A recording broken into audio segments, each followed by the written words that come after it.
Grandir, on nous l'a expliqué. Construire une carrière, on nous l'a répété. Mais devenir adulte, vraiment adulte, et vieillir, on n'en parle que très peu. Et pourtant vieillir est la seule chose que nous faisons tous. On ne nous a jamais préparés à accueillir le vieillissement de nos parents, ni le nôtre d'ailleurs. Dans nos familles, le vieillissement n'est pas un chapitre. On parle du fait de réussir, de travailler dur, de s'élever, de se dépasser. Chez nous, le vieillissement, c'était ce qui arrivait aux vieux du quartier. Pas à maman, pas à papa. Pas à ces figures qui, dans notre imaginaire, étaient solides, éternelles, immuables. En grandissant, personne ne nous a expliqué ce qui allait arriver. Pas parce que nos parents ne voulaient pas, mais parce que dans nos cultures, le vieillissement est tabou.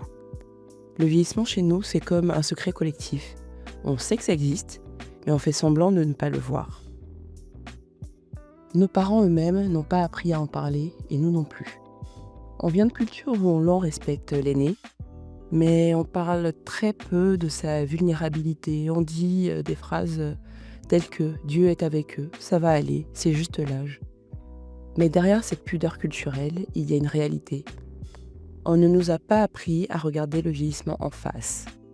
On ne nous a pas préparés au vieillissement de nos parents, mais on ne nous a pas préparés non plus à réaliser que nous aussi un jour, nous ferons ce même chemin.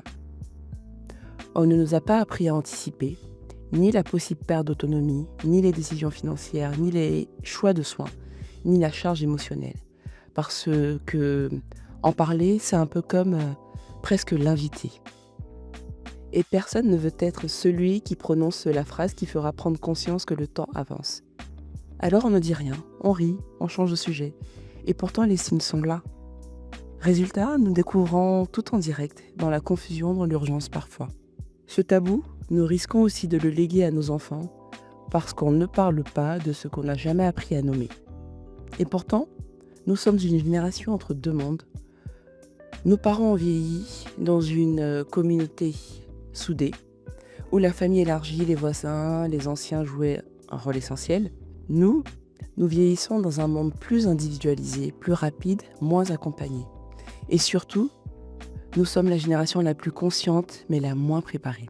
Consciente grâce à l'information, grâce aux expériences de nos amis, grâce aux réalités visibles dans nos villes, grâce à nos parents qui vivent plus longtemps, mais avec plus de défis. Mais moins préparés comme génération, parce qu'on ne nous a jamais montré comment accompagner un parent dans un monde beaucoup plus complexe et moins solidaire, dans des villes qui ont tant grandi, dans des sociétés qui ne sont pas du tout senior-friendly. Comment poser les questions délicates?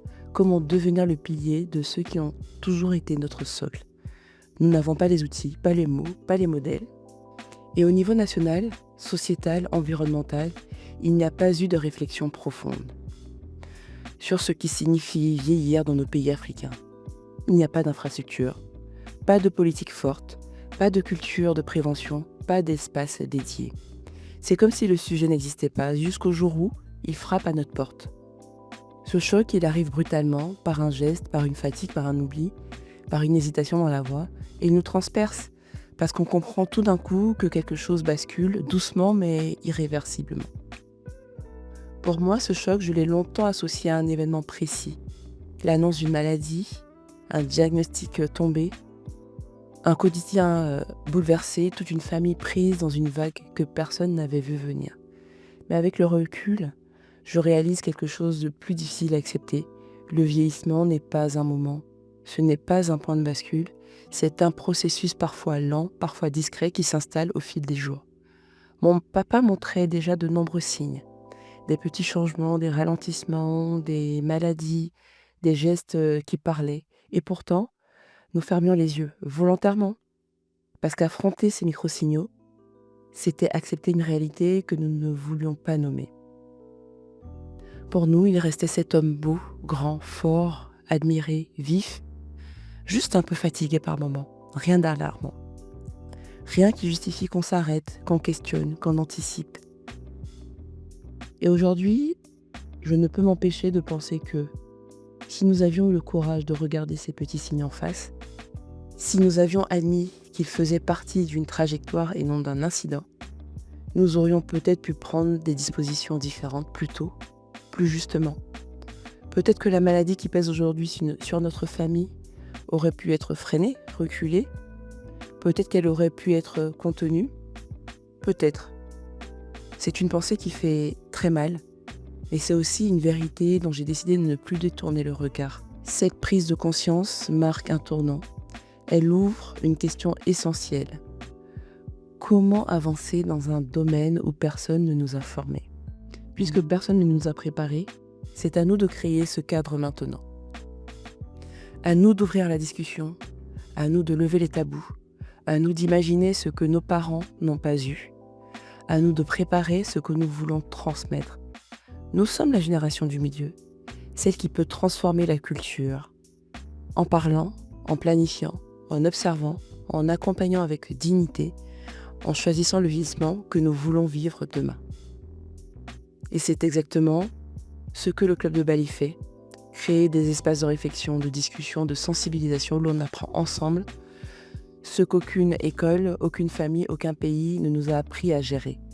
Parce que vieillir n'est pas le problème, ne pas s'y préparer en est un. Un vieillissement mal vécu est souvent un vieillissement mal anticipé. À partir de là, une dernière question se glisse doucement. Quel a été votre propre instant de bascule, celui où vous avez compris que le temps avançait autrement? Partagez-le avec moi, ces histoires ne nous fragilisent pas, elles nous rassemblent, elles nous éclairent, elles nous préparent. Pour ceux qui ont parfois l'impression d'avancer à l'aveugle, si vous sentez que certains sujets n'ont jamais vraiment été abordés dans votre famille, c'est peut-être le bon moment pour commencer. Ouvrir de petites conversations toutes simples peut déjà créer de nouvelles habitudes, des habitudes qui, peu à peu, rendent les échanges plus naturels, plus conscients, plus doux, même quand les sujets deviennent délicats. Alors si vous souhaitez faire ce premier pas, je vous invite à télécharger notre e-book intitulé « Ralentir ensemble, guide de reconnexion entre générations ». Un guide pour trouver les mots justes, avancer avec intention et commencer à préparer aujourd'hui ce que personne ne vous a jamais vraiment appris.